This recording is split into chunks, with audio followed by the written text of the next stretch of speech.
Hi, everybody. Welcome. It's really great to see all of you. It's fun. I see all of these people's videos popping on. Wow. We are taking a moment and looking at all of your beautiful faces. It's great to be with you. You have arrived to healing trauma so your love and sex life can thrive. That's what we'll be diving into tonight. This is for both singles and couples. For those of you who have never met us, I'm Alicia. I'm Erwan. Hey. And many of you here are a part of Mastery of Relationship. This is one of our sessions of our weekly program, Mastery of Relationship. So hey, everybody. And then there are many of you here that are new. You are our guests. We've opened up Mastery of Relationship this week so that you could join us and explore this topic. So we're really happy to have you.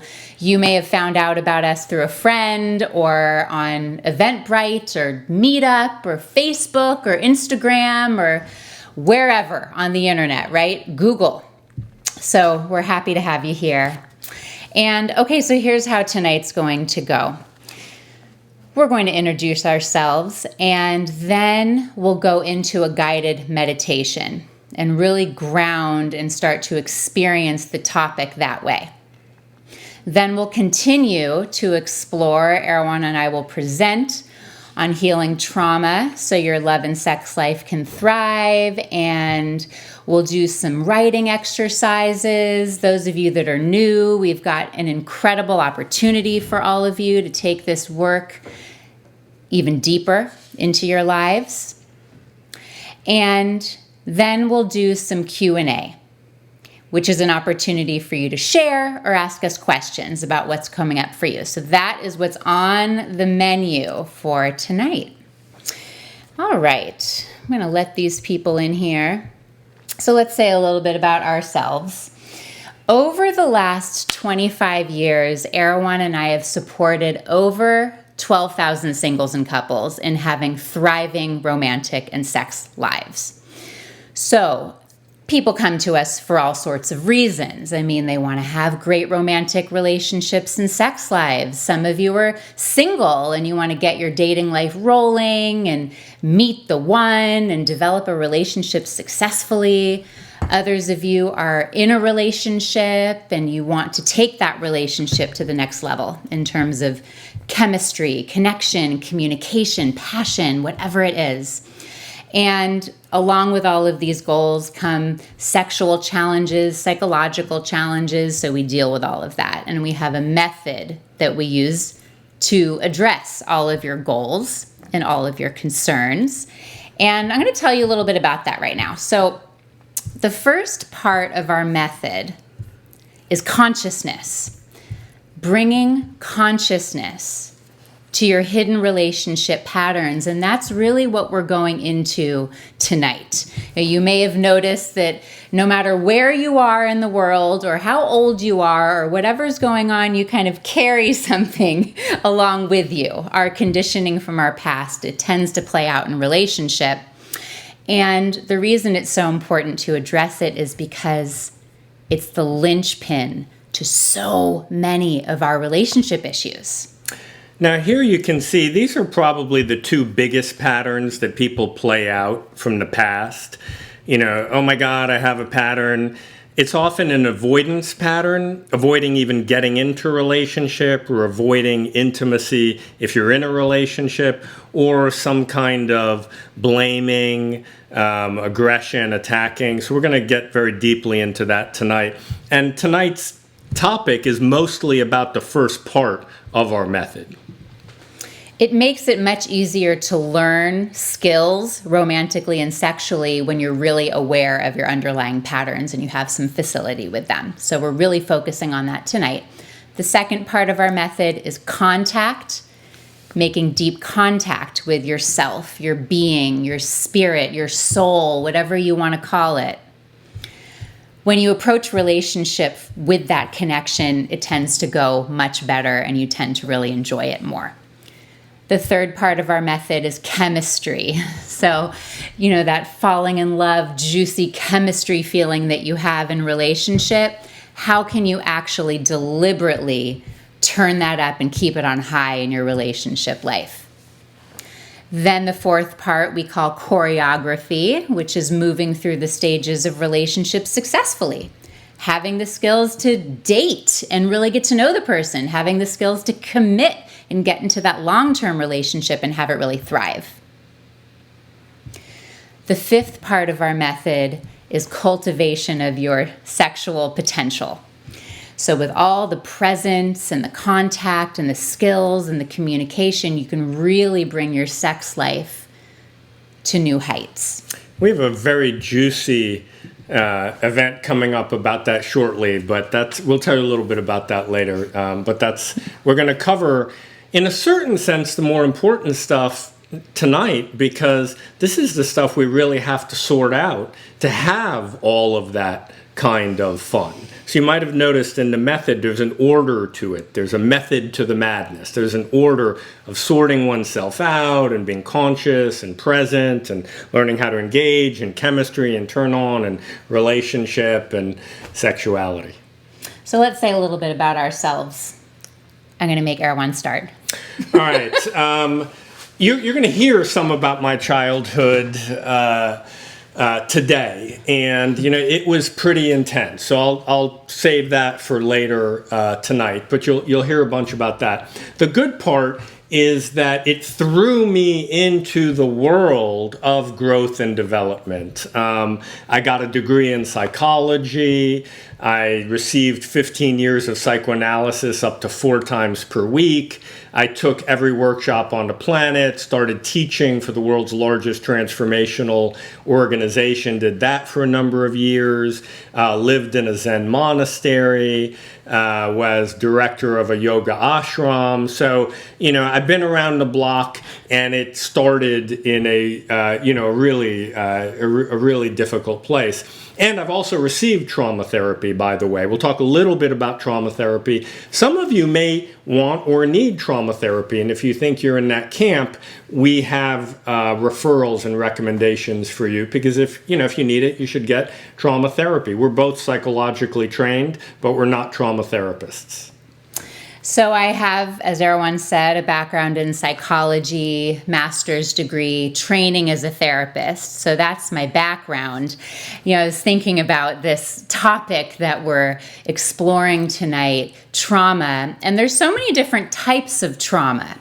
And going to high school in an affluent part of LA was its own kind of trauma, relational trauma, you name it.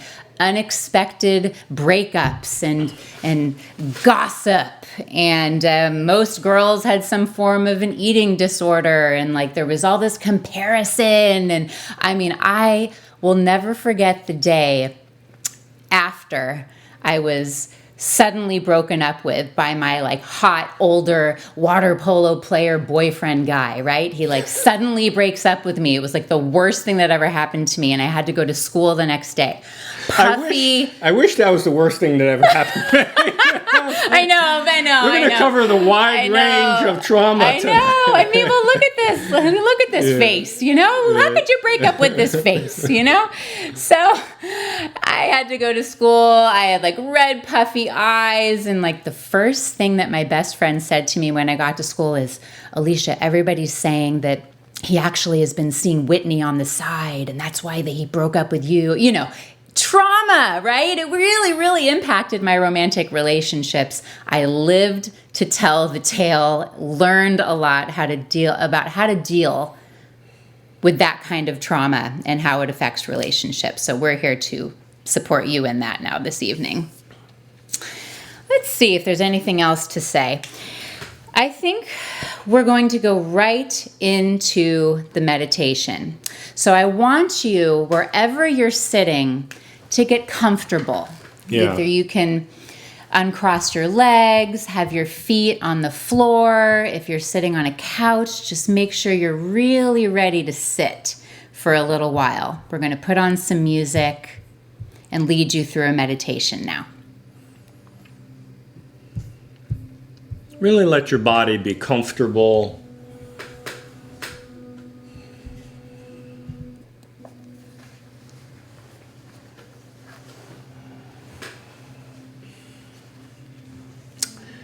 So your body is simultaneously relaxed, comfortable, at ease.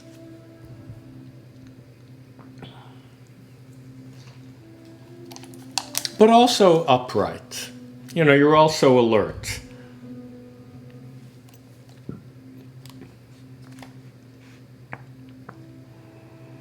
And even this posture is helpful for dealing with trauma, because part of dealing with trauma is contacting it. We need to be alert. We need to be aware. Trauma tends to be hidden, and we'll get into that tonight. Tends to be in the unconscious, tends to be avoided. So let your posture have enough uprightness, alertness, and awareness that we can really contact our experience, that you can really contact your experience.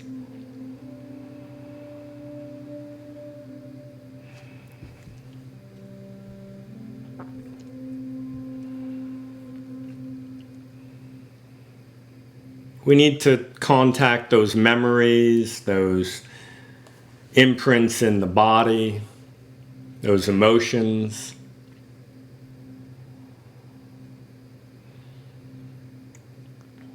Your posture is a big part of that. Stillness is another big part of that. Usually we're kind of running around and distracted or thinking about stuff. Really collect yourself. Let yourself be collected and here for the next hour and a half or so, having nothing else to do, giving your full self to your experience.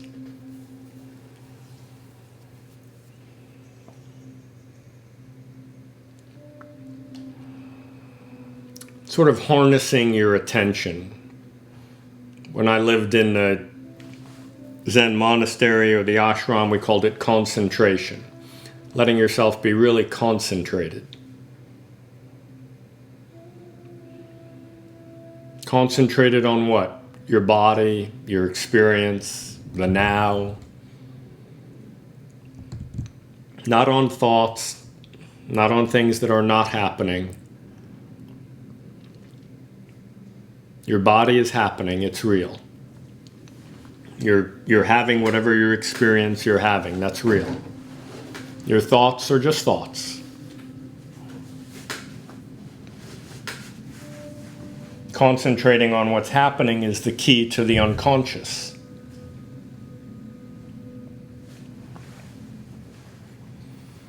Focusing on your body is a type of ground or anchor that saves you from being distracted.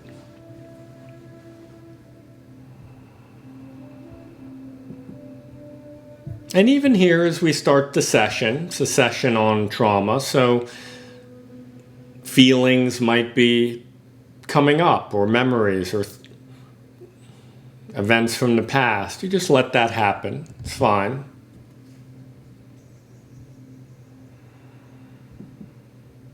You're just open to your experience with the anchor of your body, the awareness of your posture.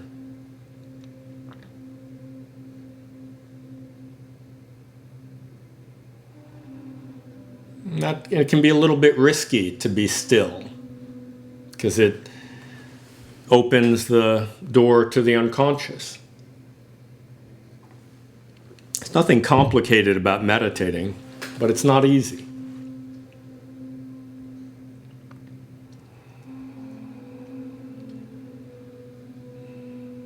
That expression, don't let it get to you.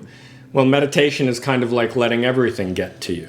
It's like really letting your experience get to you.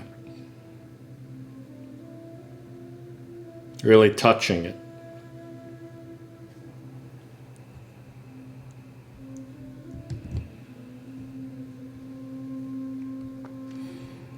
You can even breathe it in. That's a Tibetan technique called Tonglen. You should breathe in your experience. You're not changing your experience. You're not trying to get enlightened or get calm or get healthy or anything like that. You're just breathing in your experience, breathing into your experience.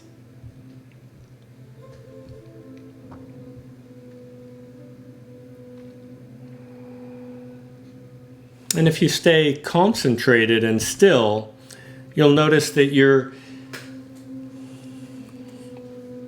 experience is colored by the past.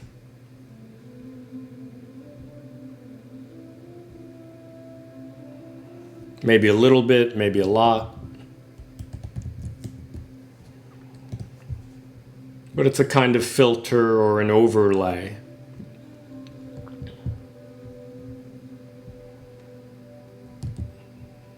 And I recommend you not try to get over that you not skip over that you let yourself have your past, that you let yourself experience it and feel it and notice how it colors your present and the sensations in your body and your emotions in your heart and the thought and perspectives in your mind.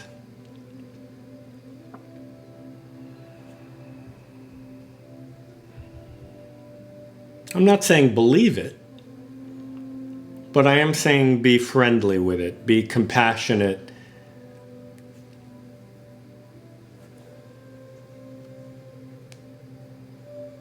With yourself.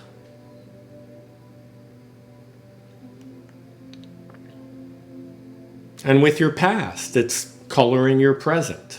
It's true for every human being to a greater or lesser degree. Familiar feelings of fear or joy or stuckness or anger or memories or whatever form it's coming up for you, just let that happen.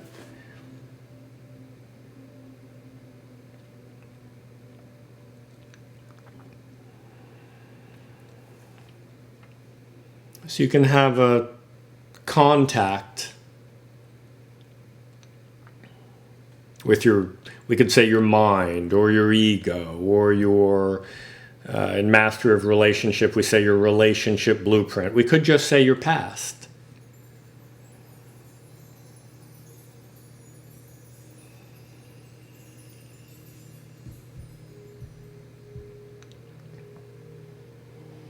A friendliness with your ego. I know it's not popular in spiritual circles to be friendly with the ego. They often want to kind of kill the ego or get over the ego. I haven't really found that to work so well. It usually comes back. Instead, let yourself be friendly with your ego. Let yourself be friendly with your past.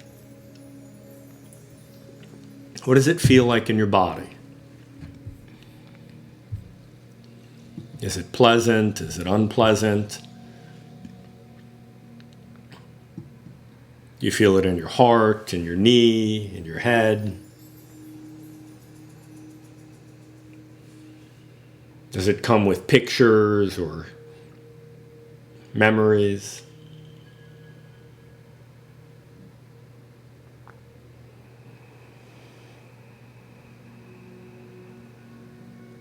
Being like a compassionate parent, an attentive parent.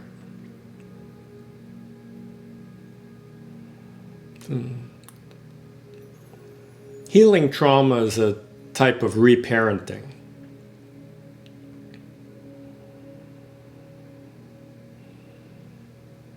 Let yourself be that attentive, compassionate, loving, understanding parent that our parents tried to be, but to a greater or lesser degree failed at.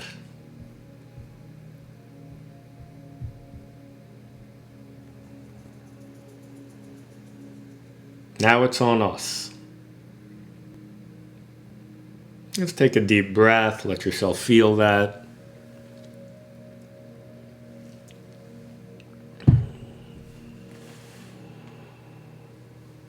And you're not alone in that. Every human being is dealing with this to a greater or lesser degree, and we're certainly all here together tonight, almost 100 people. Somehow together, and also feeling into our individual selves and our pasts.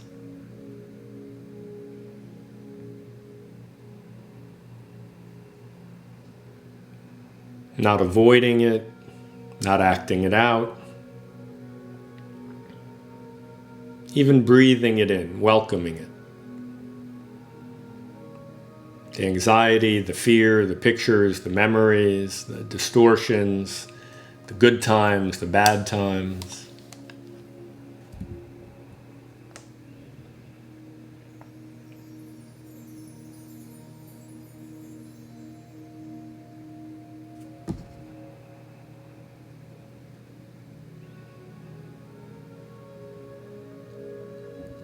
It's a miracle that we can even do that you can open to your experience the way you can and are right now. That's a miracle.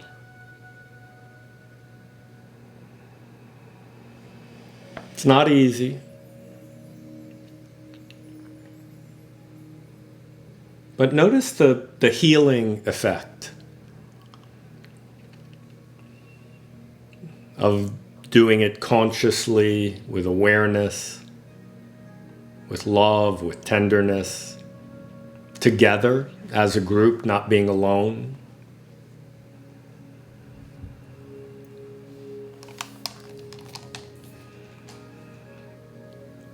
There's a fancy psychological term called corrective experience.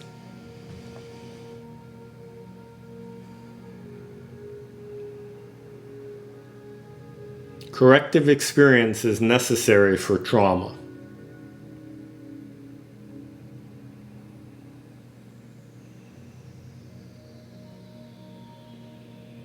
Corrective experience is experience where there's sensitivity and love and compassion and also understanding and intelligence.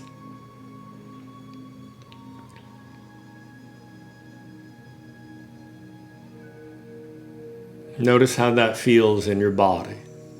Notice the effect of that on your heart, in your mind.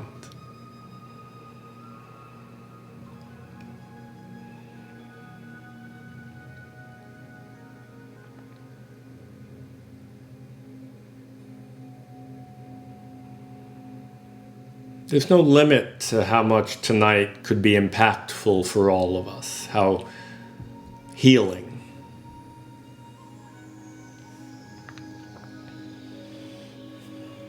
Or corrective or reorienting tonight can be. Just let yourself breathe that in.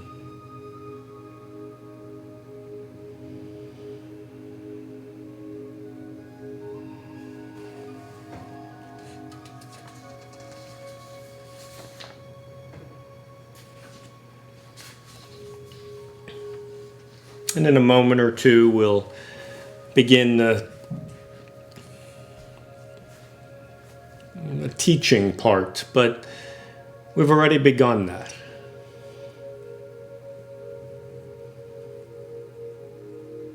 And the most important part of tonight is that you are in contact with yourself. Your body is an anchor. Your concentration and your posture can support that. Your breath can support you in really being with how you feel. That's very important tonight, being with how you feel.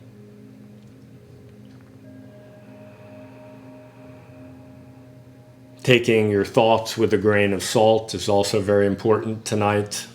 Trauma tends to distort perception and the thinking process.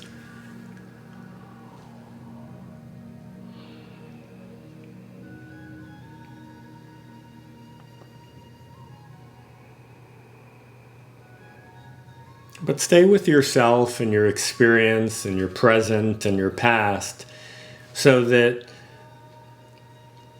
your body and mind can be washed by the love tonight, by the group, by the love, by the teaching.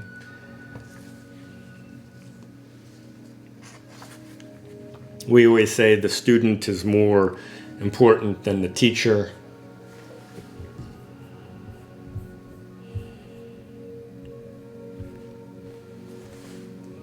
I think we're going to say some helpful things tonight.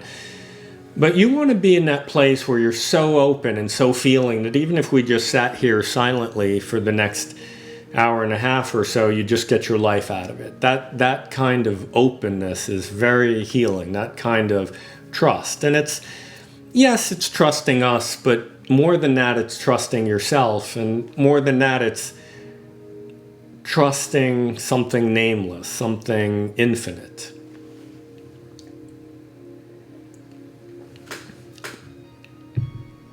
Something that we are most fundamentally, and that's what heals trauma.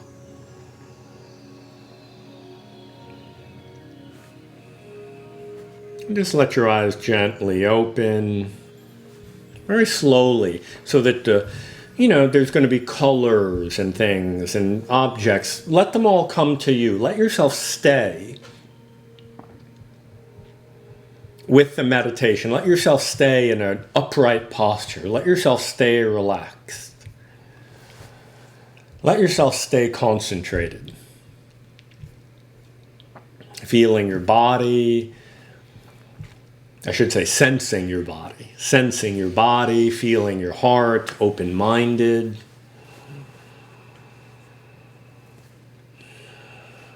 Breathing. Enjoying your breath, feeling your breath.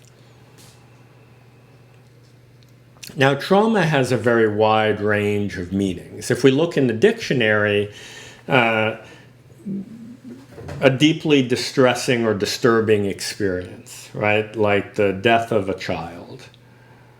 Or originally it's a medical term, physical injury. Now, what trauma implies, right? Because we're not, we're not talking about so much physical trauma. Yes, there are things that go on physically, neurologically when we're traumatized, but we're not talking about broken arms and ruptures in the diaphragm, right? We're talking about psychological trauma, and that implies a severe, lasting negative effect. Just, feel that, breathe that in. That's kind of heavy, right? A severe, lasting negative effect. Of course, we would want to avoid that, right? Easier to turn on Netflix and, or watch the news or whatever, right? So I want to, before we even go into it, I want to acknowledge you because, you're doing something tonight that's not easy.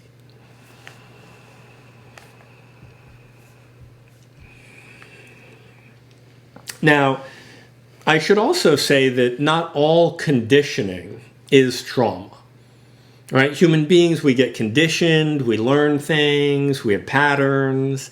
Not all of it is trauma, okay? Trauma is the really implies severe, lasting negative effect. And a good place to kind of sort of look for that is places where you couldn't deal with it, places where you were overwhelmed. I'll give you an example. When I was 15, my father had a stroke about 2 months into my sophomore year at high school. Our relationship was already on the rocks. We were living in a tiny little apartment in Greenwich Village in Manhattan, and we were not talking. Okay, so we're living in this tiny little apartment. We're not talking. I've become a teenager. My father was a street brawler. He fought in the streets, usually against multiple people. A very intense guy. He'd been really intense with me. So, I became a teenager, and I'd studied martial arts for a number of years. He got me into that, thank God. And so, finally I was standing up to him in the face of all the, the violence and the abuse and all the rest of it. So I'm 15, we're not talking. And I go into the kitchen and, he's on the phone or something and we're not talking, and I leave the kitchen and then I go back in about 20 minutes later and he's on the floor. And, so we're not talking. So at first I don't say anything and then I'm like, no, something's wrong. And then I, start talking to him and he's not talking back. Eventually, to make a long story short, I'm on the phone with his girlfriend, with his brother, with the hospital. The paramedics are coming in, the whole 9 yards. He had a stroke, very severe stroke. He's been paralyzed in most of his body ever since and had difficulty speaking ever since. Now, I couldn't deal with that. So the only thought I had was getting back to school and like my schoolwork and my friends and all the rest of that. And that was because I couldn't deal with it. So that's an example of trauma, when you can't deal with something, so it's just not dealt with. Obviously, it doesn't disappear, right? It doesn't disappear, like it's kind of waiting to be dealt with. Now, for all of us, there are things that we couldn't deal with. There are things that you couldn't deal with. They may be as kind of graphic and intense as the story I just described, or they may not be. But maybe you couldn't deal with it when your best friend wouldn't talk to you, or your parents got divorced, or you broke your leg and you were 7 and you couldn't ice skate anymore, or whatever it happens to be. Sometimes the circumstances and events are very dramatic and intense, and sometimes they're not. The differentiating factor is, were you able to deal with it and be present with it, or not, and it got buried? And it can be a little bit hard to find those things, because one of the hallmarks of trauma is that we disassociate. We don't deal with it. Trauma is kind of hidden. It's one of the most difficult things about trauma. Not only is it painful stuff, my dad and his stroke and our relationship and all the rest of that, or whatever happened for you, but it's difficult emotional stuff, but it tends to be hidden because the very nature of it is that we don't deal with it. It's traumatic, where our attention is elsewhere. So you kind of need to trust your intuition here. And one of the things that's happened in the last decade or so is that the understanding of trauma has really increased. So that now we know that, to a greater or lesser degree, most people have some trauma. It's kind of even in fashion nowadays to kind of call any kind of stuckness or issue trauma. I'm not necessarily recommending that because, we're all conditioned, not all of it's traumatic. But most people have a little bit or a lot of it. And you're better off, here's like a tip. You're better off erring on the side of, maybe that did have a big impact on me. It took me about 30 years to clue in to whoa, that had, my father's stroke, that had a really big impact. Right? Now, hearing the story, being like, yeah, of course it had a big impact. But when it's happening to you, you don't know that because it's so avoided.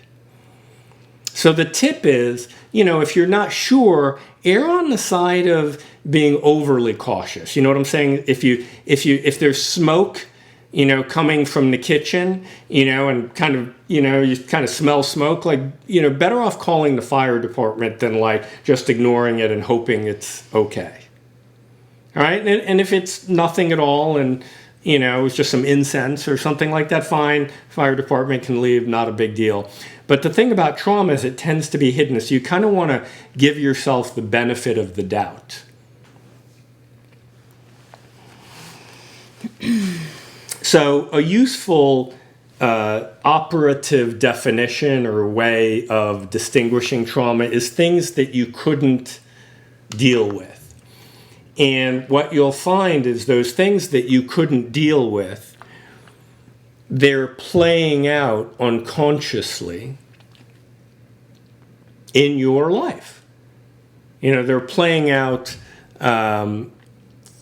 you find yourself in some kind of set pattern in your life that reflects that original trauma. So that's another good way to find trauma. What are the repetitive patterns that you're playing out? Are you playing out a repetitive pattern of not getting into a relationship and avoiding it, or being in a relationship and kind of not being intimate with your partner, or grabbing onto them for dear life, like you're in in the middle of the ocean and you're going to drown if they leave? You can look for those repetitive patterns, and that will give you some insight into your unconscious and where you're stuck. And that's what trauma is. Even medically, trauma is like scar tissue. It's a severe incident where something has impacted the body, but psychologically, it's like psychological scar tissue where you may be stuck, where you're kind of stuck. It's kind of vague. It kind of keeps repeating. You don't know quite what's going on, but you're stuck. And how we end up stuck is when the circumstance is so intense that our normal ways of dealing with intense circumstances, right? Fight or flight. You probably heard of fight or flight, right? When fight or flight doesn't work, you can't fend them off, and you can't run away and like that, and you're kind of stuck with something that's overwhelming, that's too big. Well, what do? You freeze. So that's what trauma is. It's the places where we're frozen, where our normal defenses didn't work and we couldn't handle the situation, and there's a freezing. Right? The classic example is somebody's in a war, their buddies are being blown up and it's too much, and, limbs being torn off and and they can't deal with it, and the noise, and it's so loud, and all the rest of that. And then they're just frozen and they just stop, and they're just there in the foxhole or whatever. But then 10 years later, a truck backfires outside the window and they dive under the covers. Right? It's a place where they're frozen and something just starts playing out, or any kind of intense incident. They have an overreaction. They feel like the enemy is coming. Okay, so you want to look for those places where you were overwhelmed, and you can also approach it, that's kind of looking from the past, but you can also approach it from the present. Where are you stuck? What are you playing out chronically in relationship, especially in romantic relationship, because that's a really big place, even more than work or finances or all the rest of that kind of stuff. Romantic relationship is where trauma tends to play out. So you can look at it from the present, okay, where am I stuck in romantic relationship? Am I stuck not getting into one? Am I stuck playing out a particular pattern, being aggressive with my partner, or sort of giving in, capitulating to my partner, or avoiding intimacy with them, or whatever the pattern might be for you. So just take a minute, breathe that in, feel that, let it be personal for you, so that tonight is not like intellectual education, but so that you're, contacting those places tenderly, with a big heart and our love. We love you, and you love you. And with your body, the somatic or the physical element is very, very important. When I went through trauma therapy, most of it was somatic. They had me feeling my body, and that made all the difference in the world. So take a breath, feel your body.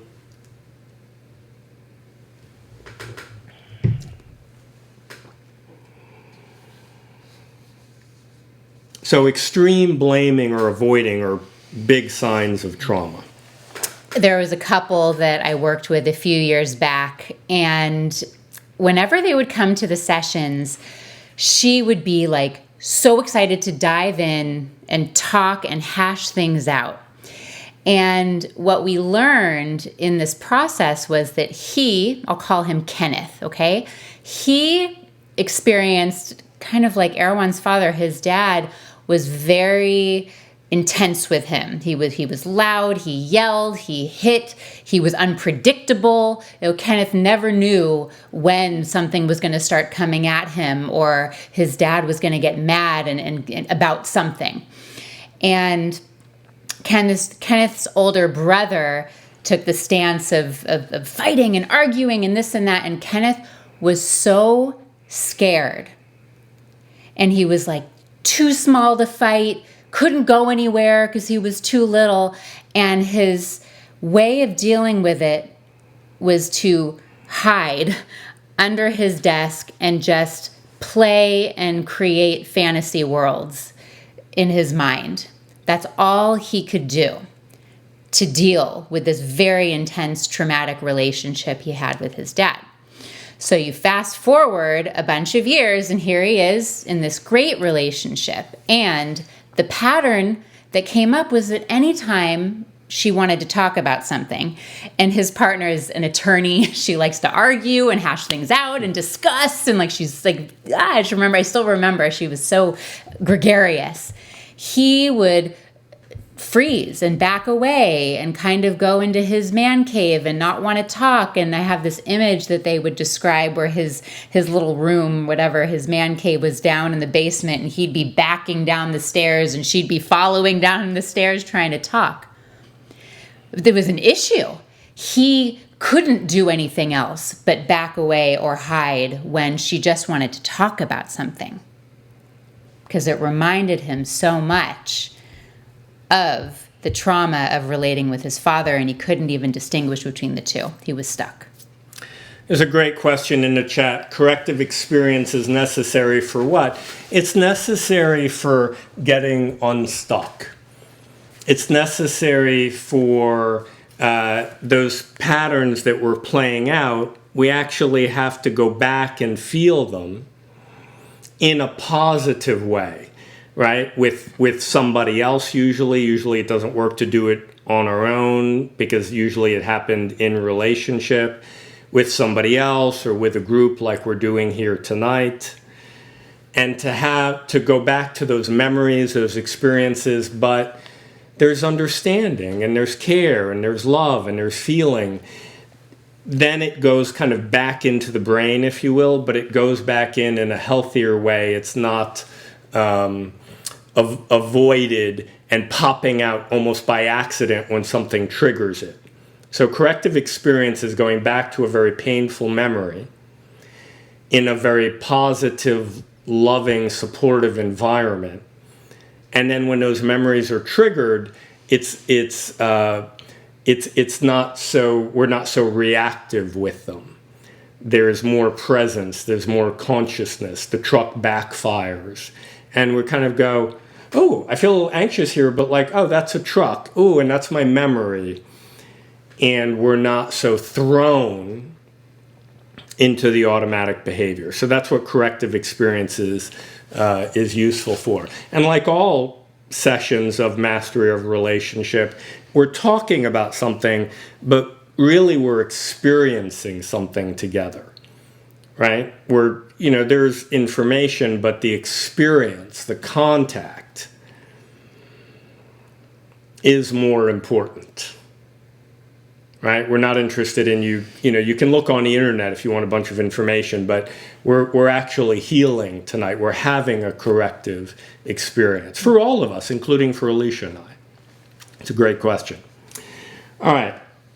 Now, we're going to look at what works. in a moment. But before we get to that, I want to give you a few more sort of grisly details about my past for two reasons. One is because I think it will help you know that I'm not a guy in a diner talking about this. You go into a diner and whoever's serving you the pie and the coffee, or, bartenders also kind of like this. They just kind of know everything about everything but they don't really actually know, right?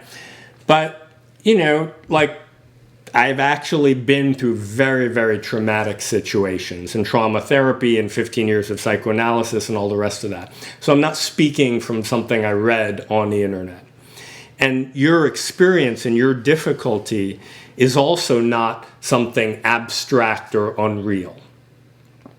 For me, there was my father in that relationship, and shortly after he had that stroke, I got a call from a relative in France that my mother had become gravely ill and that she was in the hospital.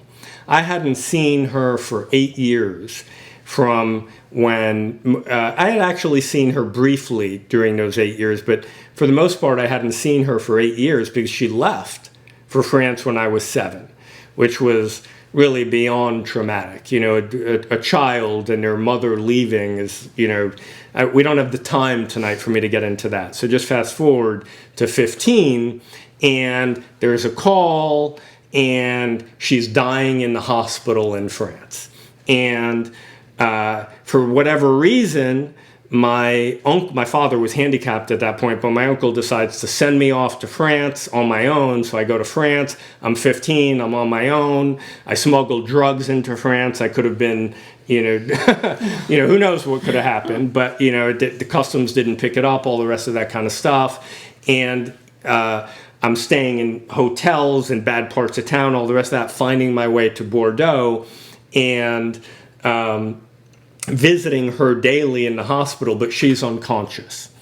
She had, in France, they pick mushrooms. She'd picked some mushrooms, and she had a poison mushroom, believe it or not. And she's paralyzed and unconscious. And her body is swollen and grotesque, and it's and I'm 15, and I couldn't deal with it. And, while I'm not in the hospital, I'm off in the beautiful parks in Bordeaux, taking acid, which is kind of really, I'm going to curse, really fucking things up, like that. So I couldn't deal with any of that. I got back to the United States after she died, and I was at the funeral and all the rest of that. We don't have time for all that. There'll be a great documentary in 10 years. Stay tuned on Netflix. But I develop an obsessive compulsive disorder. Right? I don't have much feeling about what happened to my mother, she died, or my father, he's handicapped, but I'm anxious about stuff, about really weird stuff. And I start putting up signs in my room, pieces of paper in my room. These are good thoughts and these are bad thoughts. Have these thoughts, don't have these thoughts. And whenever I have bad thoughts, I get incredibly anxious and I can't function, and I become immobile and I can't socialize or talk. So in high school, they take me out of high school and they give me this very sort of strange high school schedule where I go in at 11 a.m., I have stress therapy class where I basically don't do anything, and then I go home and writing these things and pasting them all over the wall until there's hundreds of pieces of paper all over the wall. I'm living with my dad alone in this little apartment. He's handicapped. We're getting money from my uncle, which is basically supporting us. I have a very severe obsessive compulsive disorder, and I'm just thinking and all the rest of that kind of stuff. Now, it may not be that graphic for you, and it may not even be that serious for you. But I say that so that you can really sort of use that as a bridge to contact those places where you couldn't deal with something, that your mother said or your father said or a best friend who moved away. or the first guy you were really interested in and like he didn't reciprocate that, or whatever the specifics are for you. I'm trying to kind of create a very wide field so it's safe to really feel into those places where you were overwhelmed and couldn't deal with it. So just take a breath into that, feel that, as we now get into what works. What works to deal with trauma, right? You might even want to take some notes on this, because this is what really worked for me. Now, the first thing is you need to give it time, okay? And I mean that in two ways. It is not going to heal overnight. I lived in a Zen monastery. I was way into instant enlightenment, and I kind of had this idea that like some insight or some thought or some experience was just going to like solve everything and heal me like in an instant. That's not true. It doesn't work that way. You need to give it time, depending on the severity of the trauma, months, even years. You also need to give it time in your schedule, right? Now, I'm not sure I should say this because it's kind of a boring thing to say. This is really a boring thing to say, but it's true.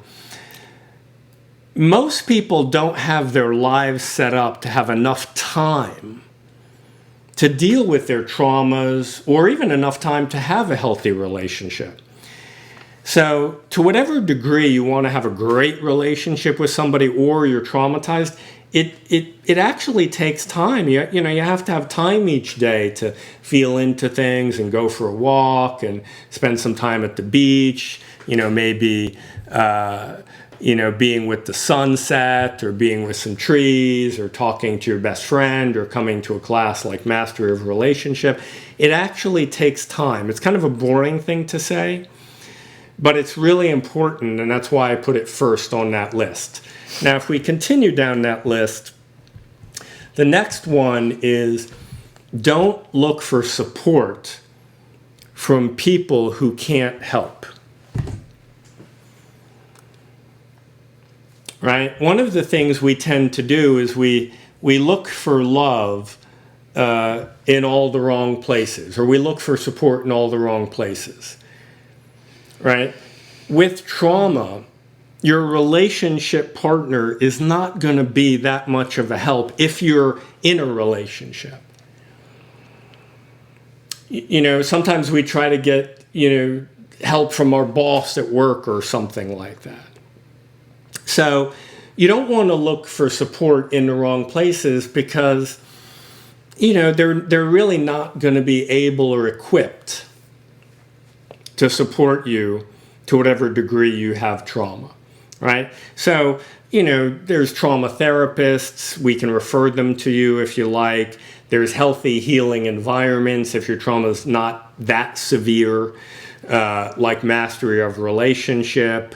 There probably are some friends that are, really good to get into that kind of stuff, and they're going to be loving and supportive. But you really want to pay attention to where you're getting support, because if you're getting support in the wrong places, it can be re-traumatizing.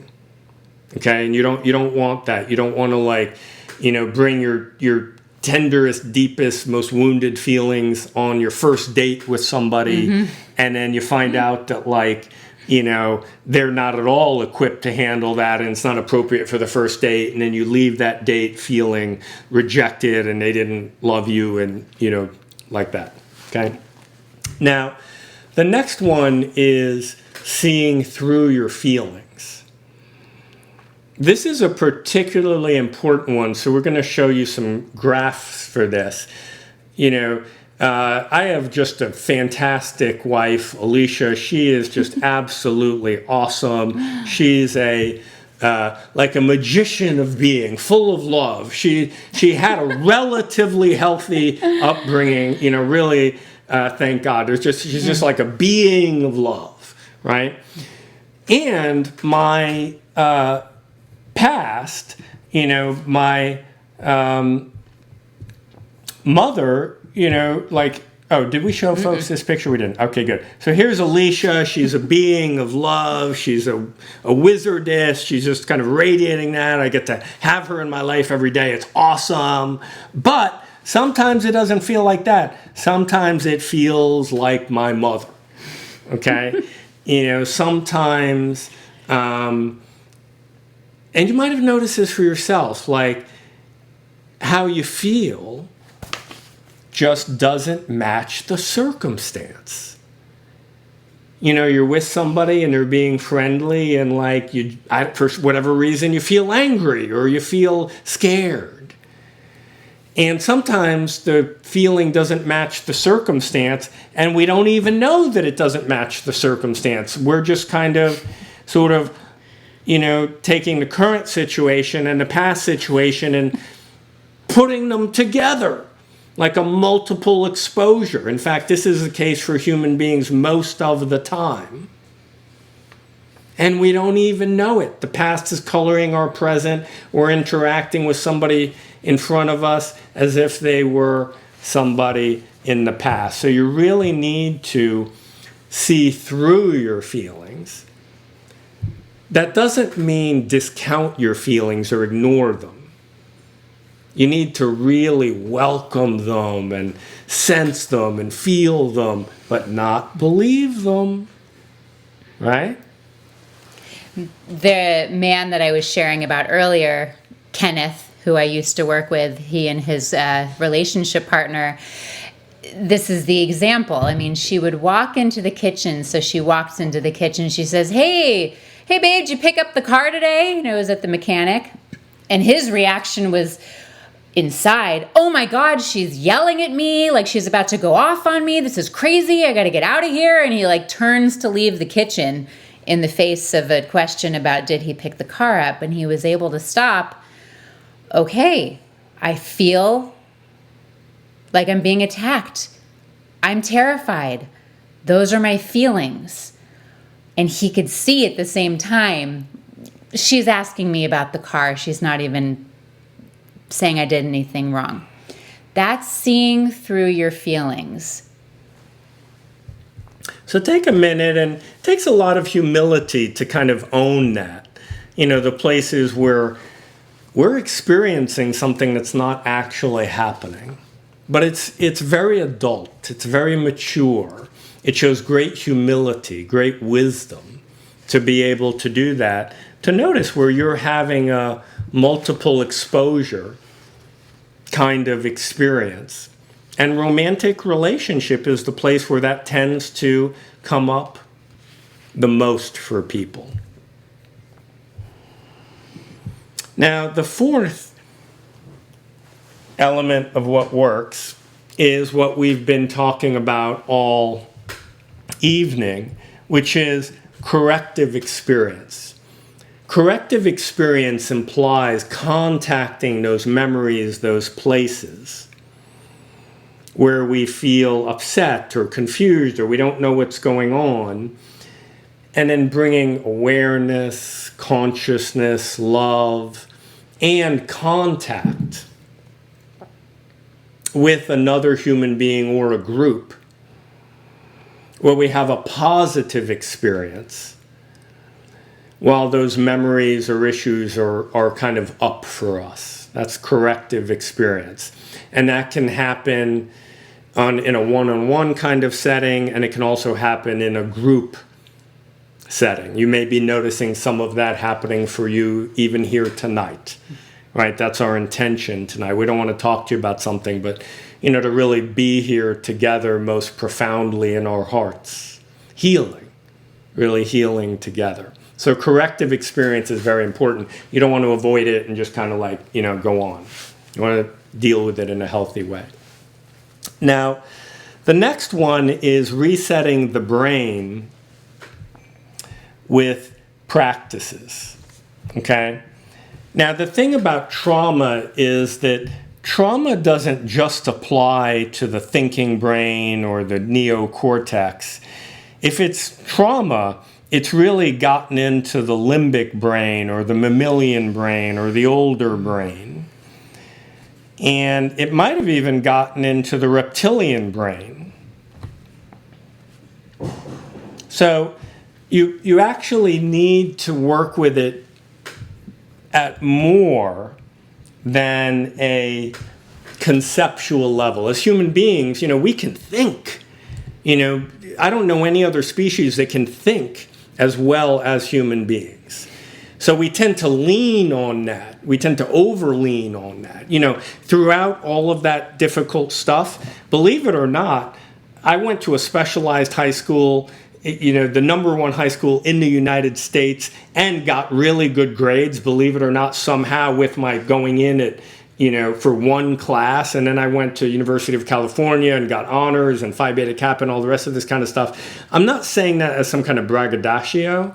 I'm saying that to say we can be very conceptually astute, but that's not going to actually deal with trauma. It can kind of be a hindrance. We actually have to recondition ourselves. We actually have to recondition our brains. And how does that happen? Well, there are 4 practices. Those of you in Mastery of Relationship will be very familiar with these. And the first practice is meditation. And meditation conditions our brains. It actually conditions our hearts. It conditions our bodies. We're there, breathing, relaxed. The kind of stress physiology starts to change. So the first daily practice we recommend is meditation. And that helps recondition us. It goes very deep. Also psychological inquiry. Right, throughout the whole night tonight, hopefully you've been diving into your past and feeling things. Well, it's a good idea to do that daily, and it's a good idea to do that with another person when you can. And for those of you in Mastery of Relationship, you may want to take your psychological inquiry to the next level and not just do it alone, but do it with a partner when you can. Alicia and I do that 3 times per week. It's priceless. She talks for 10 minutes. I only listen. I talk for 10 minutes. She only listens. And it's a very corrective experience to go into the depths of what you're feeling with somebody else who's listening. And you're going to have an opportunity to do that tonight shortly. And then body practice is another daily practice we recommend. We're not going to get so into that, but whether it's exercise or whatever, it really helps you be in your body, kind of out of your head, helps recondition the brain. Sensual practice, your senses, sensuality, sexuality, that also helps recondition the brain.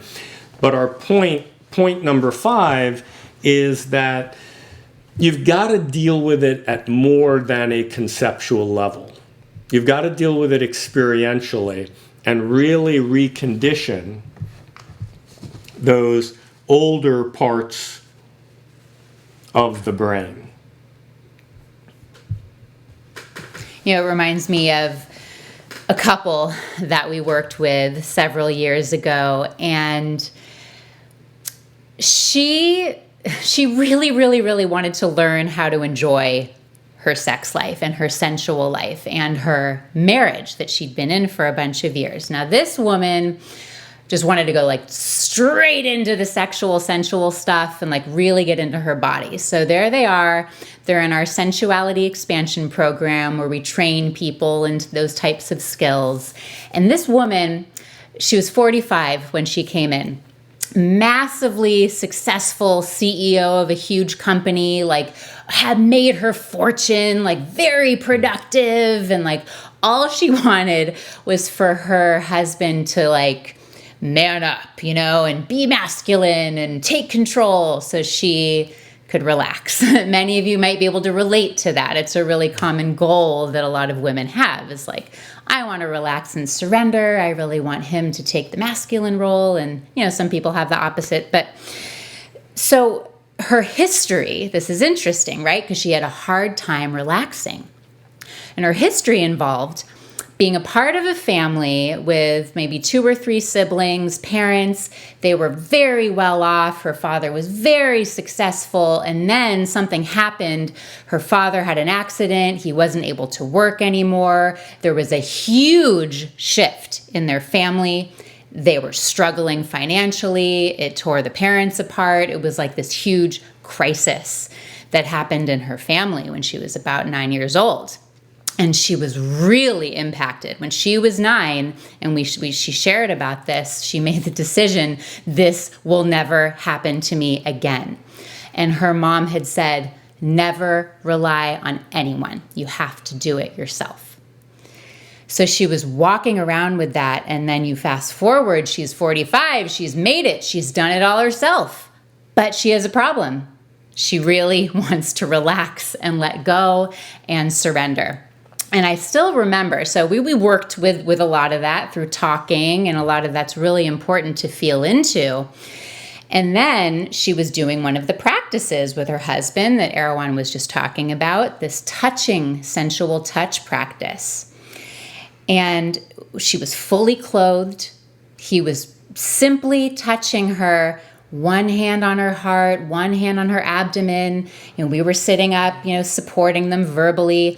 And I still remember he lowers his hands down on, and her hands just grip his hands. They were full, I just remember her hands like this big diamond ring and her bracelets. She's like, no, you're doing it wrong. Do it like this. And she's like moving his hands around.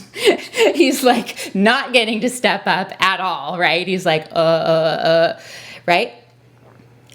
So we took a breath, we slowed it down. And throughout this program, she learned, okay, when I feel that clenching, I'm going to stop. I'm going to relax. I'm going to ask him for something that I want. Oh, would you move your hands more slowly? And at first it was so scary for her to let go and not control the whole thing. But because she was in a supportive environment, she was having a corrective experience, she was practicing, she was in her body, she was actually experiencing this transformation. And I remember the first time she actually just let him put his hands on her, and her whole face softened, and like tears are running down her face. And she's like, this feels so good. That's what's possible when you heal from these experiences in all the ways that we've laid out.